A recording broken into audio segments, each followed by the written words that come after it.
let's say right now that if there's a young guy watching this who was in my position a few years ago, who straight away is getting like negative thoughts because it's like, oh, like he's a rich guy, he's wearing an expensive watch, and he's just like gave Hamza like an expensive thing, and like Mhm. he must be greedy, he must be that Mhm. perception that you can have when you have a level of insecurity for the wealthy because you Mhm. haven't really achieved that yet. Mhm. Is there anything you want Yeah, I mean, to say? basically, look, all I'd say is like, so I am just 8 years on, right? Like people look at my age and they're like, I just turned 22, and they're like, oh, this is crazy. I'm like, well, I mean, yeah, but also 8 years ago I started reading a book a week, right? So it's like I don't look at my age, I look at how long have you been doing something, right? Mm. So you gotta look at how long have I been doing something before I even had, that business, the first business that I ever started 5.5 years ago.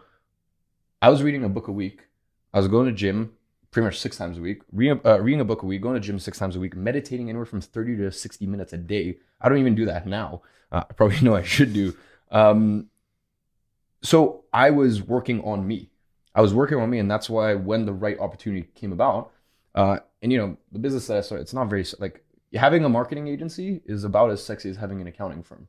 Like it's not like you know, uh, I don't know. There's nothing like sexy about it, but it's a service-based business. And once again, it's like even within the agency world, there's people who are slaves to their business and there are people who do it right. So whatever business, like I don't take pride in being a hard worker. I take pride in being very smart and understanding leverage. And then I throw in hard work on top of that.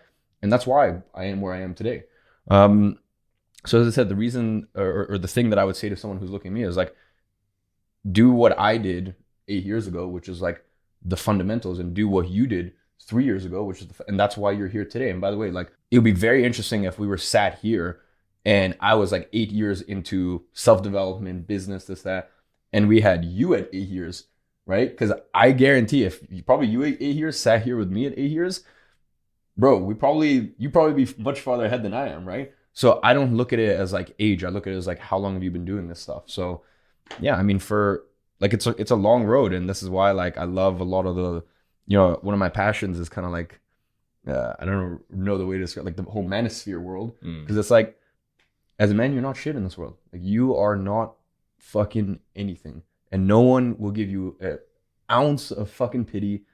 You're here, and you gotta make it on your own, right? And as a man, you just go brick by brick by brick by brick, year on year on year, and then you look back and you've accomplished something. But yeah, you can either just keep circle jerking and stay in that loop for years and years, but at some point you gotta face the sobering reality that like you as a man have been brought into this world, and you gotta create your own value.